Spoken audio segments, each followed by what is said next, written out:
Welcome everyone, I'm Adam. In this problem, we're going to be finding the orthogonal trajectories for the family of curves given by the equation 3x squared minus y squared equals to c, where c is some general constant. So before we get to that, let's try and understand what the curves in this family look like.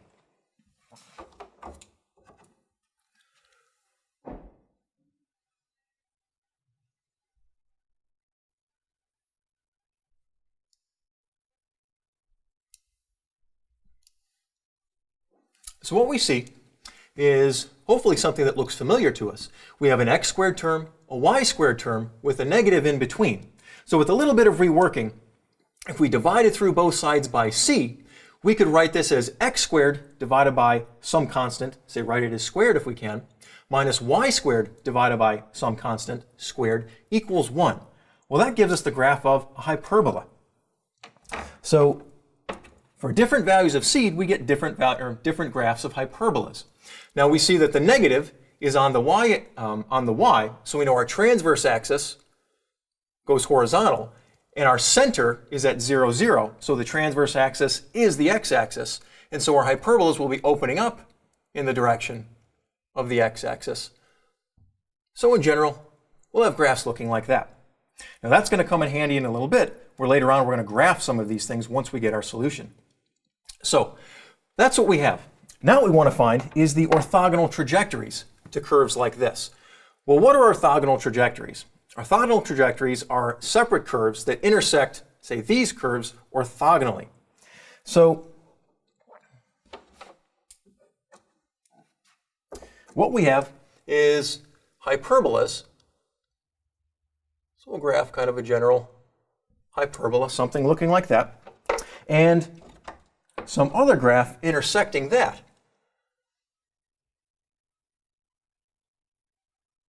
We'll call this, say, y2. Call our first graph y1. So again, what does it mean for these things to be orthogonal? Well, we've heard orthogonality, and that has something to do with being perpendicular. But how can two curves which bend be perpendicular? Well, what it actually means is that at the point of intersection, the tangent lines touching each curve are perpendicular to each other. So the tangent line to y1 and the tangent line to y2, cutting through the point of intersection, are perpendicular to each other. Now, how does this help us?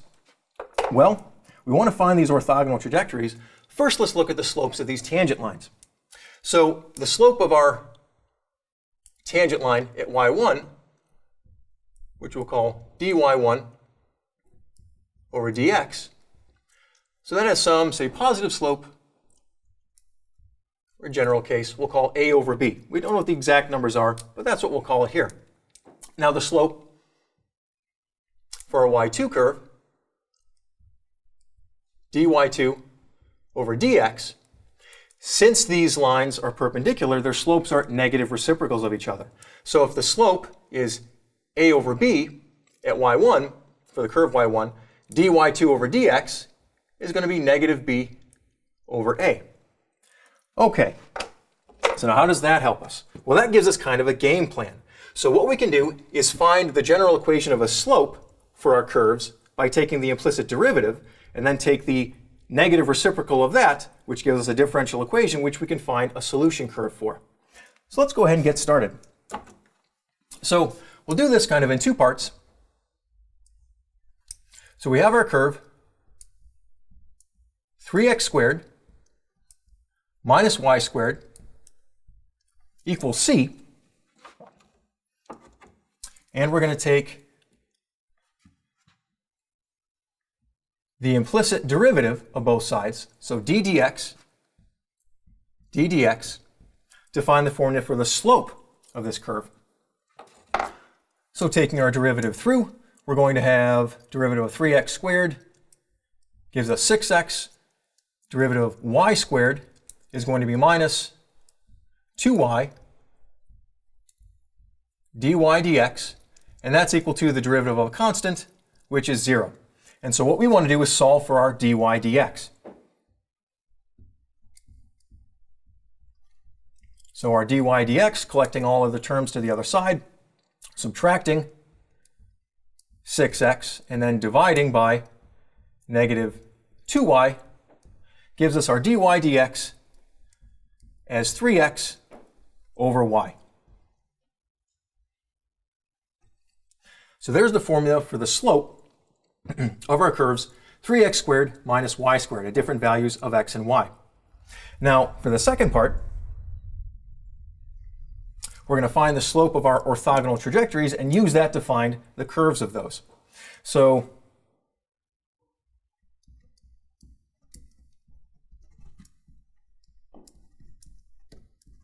slope of our orthogonal trajectories is dy dx, going to be the negative reciprocal of what we have here. So negative y over 3x. So like we said, we have a differential equation, and now we can try and solve this.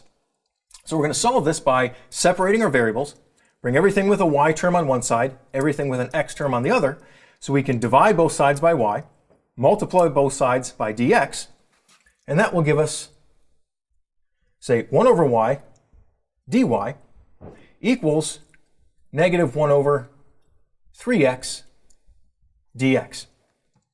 And then we'll take the integral of both sides. So the integral of 1 over y dy equals to, we'll bring out our constant, negative 1/3 times the integral of 1 over x dx.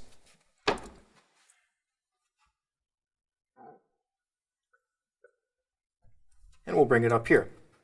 So the antiderivative of 1 over y dy is going to be the natural log of the absolute value of y. And that will be equal to negative 1/3 times the natural log of the absolute value of x, plus some general integration constant, say k. Okay, so this is what we have. Now what we'd like to write is as y equals to some function in x, and if we can drop the natural logs and absolute values, it'll make it a little bit easier. Whatever we do to one side of an equation, we do to the other. So e to the left side, e to the natural log, just leaves us with the argument, which is absolute value of y, and this is equal to, all right, now paying attention over here, just making sure we're on our P's and Q's with our algebra, I'm going to rewrite this since I have e to a quantity plus another quantity. This is equal to e to the k times e to the negative 1/3 natural log absolute value of x, which can be simplified as e to the k, and the negative 1/3 with natural logs can come up top as an exponent, and then e to the natural log will cancel each other. So we have this times the absolute value of x raised to the negative 1/3 power. Okay, so one more time, let's condense this. We have absolute value of y is equal to e to the k times the absolute value of x to the negative 1/3 power. Now, like we said, we'd like to write this without the absolute values, and that's what we're going to take a look at in just a second. But before we get there, let's note, what is this e to the k? Well, k is some general integration constant, which can be any number from negative infinity to positive infinity. But remember, our exponential functions, e to k, whatever k is, 0, positive or negative, is always going to be positive. So our number e to the k is always going to be a positive number, and I'll have a bearing in just a moment. Okay, so what can we do about these absolute values? Well, the main question is, can we just drop them? Would it make a difference? Can I just write this as y equals e to the k times x to the negative 1/3 power? Well, yes and no, as long as we keep track of what the values of x and y are to make sure that the equation is equal. Now, the quantities on both sides are equal, meaning if y is equal to 5, the right-hand side will be equal to 5 also, but the thing we have to pay attention to is the sign of both sides have to be the same. So here, if we have y equals e to the k times x to the negative third, well, if x is positive, e to the k again is positive, then y will be positive. And then also, the signs will be the same. If x is negative, we have a negative value here. Keeping in mind we're taking an odd root, negative 1/3 preserves both positives and negatives. So if x is negative, the cubed root of that is negative. E to the k is positive, so then y will also be negative. Now with this, we also have two other separate cases that x and y can be. We'll take the equation y equals negative e to the k times x to the negative 1/3. Right? And when can this happen? Well, again, when x is positive, now the right side will be negative, means y is less than 0. And if x is negative, means with the negative, the right side would be positive, so y is greater than 0. So we can have these two separate equations with these domain and range restrictions. Now there's one little important point to pay attention to. Notice we have strict inequalities all the way down. Starting with x is strictly greater than or less than 0. It can't be equal to 0 because right here we have negative 1/3, which means we're actually dividing by x. So x can't be equal to 0. Now looking at the y's, this is also strictly greater than or less than 0. I mean, it can't be equal to 0 because what we're looking for is the orthogonal trajectories, the curves that will intersect our original curves, right, orthogonally. But if we pay attention to the slopes, our first dy dx, we have 3x over y. So when y is equal to 0, we'll have an undefined slope, meaning not having an orthogonal trajectory curve there. So y is not going to be equal to 0 here. Now lastly, in your textbook, if you take a look at that, all of these steps will probably be glossed over, and your final answer will look something like this. And you may be wondering, where did it come from? So you get something like y equals, we can call this constant e to the k, some constant b, divided by, say, x to the positive 1/3, where b is equal to plus or minus e to the k. Okay. So as long as we keep in mind what b is, we can write our solution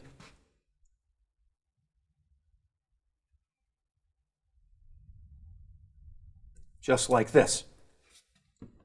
So now what we're going to do is we're going to go ahead and take a look at graphing some of our orthogonal trajectory curves with some of the curves in our original family.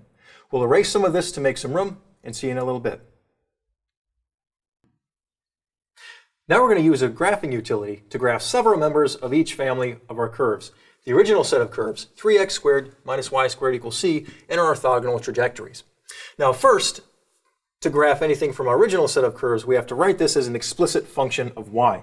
Means we're just going to have to take this equation and solve it for y, which isn't too bad. So we can subtract 3x over to both sides and multiply through with a negative, and that will give us something like y squared is equal to 3x squared minus c, and then solving for y, taking the square root of both sides, we're going to have y equals positive square root of 3x squared minus c, and y equals the negative of the square root 3x squared minus c. So in order to complete our curve, which you talked about earlier as being hyperbola, we're going to have to enter in both of these into our graphing utility. So that's what we're going to do. But first, we know if we change the value of c, we get different curves. So we're going to take this and graph both of these. Say for the value c equal to 1,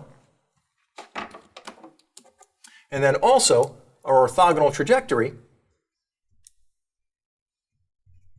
y equal to b over x to the 1/3, say for b equal to negative 1 and positive 1. So again, using b, we can just treat it as a general constant from negative infinity to 0 or from 0 to positive infinity. It's just not equal to 0. So we can take a negative value and say a positive value. So doing that, with our graphing utility, we'll go into our equation input. And again, we're going to graph the positive square root of 3x squared minus the value of c1. And for our second equation, the negative square root of 3x squared minus 1. And for our orthogonal trajectories, using both negative 1 and positive 1, we'll have negative 1 divided by x to the 1/3, and positive 1 divided by x to the 1/3. And we'll set our window first. So our window, we'll just make it a 5 by 5 window. So x min from -5 to x max being +5, x scale being 1, and y min from -5 to y max +5, and y scale being 1. And we press graph. We see that we get the two hyperbolas showing up with two other graphs intersecting, where at the intersection points would be orthogonal. Now to graph a few other members, we can simply just take some more values of c. So we can repeat this, let's say for c equal to 20, and also repeat for b equal to -2 and +2. And that'll give us some more curves filling out the graph. Thank you very much.